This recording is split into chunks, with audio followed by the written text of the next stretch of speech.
नमस्कार। न्यूज़ 18 बिहार झारखंड के digital platform पे आप सभी दर्शकों का बहुत बहुत स्वागत। मैं राहुल ओझा आपके साथ। अमेरिकी राष्ट्रपति डोनाल्ड ट्रंप और इजराइल के प्रधानमंत्री बेंजामिन नेतन्याहू सोमवार को अपनी एक मुलाकात में ईरान पर अपनी जीत की चमक में डूबे हुए थे, लेकिन इस प्रदर्शन ने ईरान, गाजा और मिडिल ईस्ट में उनके लक्ष्यों को लेकर मतभेदों को छुपा दिया। दोनों नेताओं ने पिछले महीने ईरान के परमाणु बुनियादी ढांचे पर किए गए हमलों की सफलता का बखान किया और ऐलान किया कि उन्होंने एक ऐसे प्रोग्राम को तबाह कर दिया है जिसका मकसद परमाणु बम हासिल करना है। फिर भी ऐसा माना जा रहा है कि ईरान के पास यूरेनियम का एक छिपा हुआ भंडार और पुनर्निर्माण की तकनीकी क्षमता है। कुछ राजनयिकों का कहना है कि ट्रंप और नेतन्याहू दोनों जानते हैं कि उनकी जीत रणनीतिक से ज़्यादा अल्पकालिक है। राजनयिकों ने कहा है कि जहां दोनों नेताओं की सोच अलग अलग है वह यह है कि ईरान पर और अधिक दबाव कैसे डाला जाए। ट्रंप का कहना है कि उनकी प्राथमिकता कूटनीति पर निर्भर रहना है। यह सुनिश्चित करने के मकसद को आगे बढ़ाना है कि ईरान कभी भी परमाणु हथियार विकसित न करे।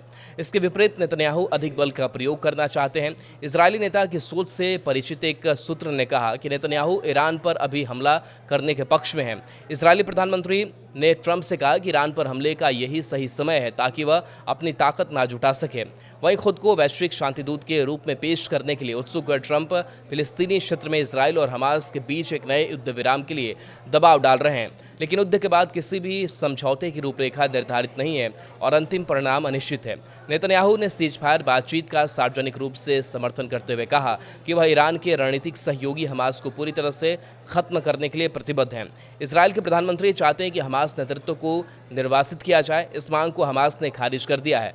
मिडिल के दो अधिकारियों का कहना है कि एक अस्थायी विराम और एक स्थायी समाधान के बीच का अंतर बहुत बड़ा है।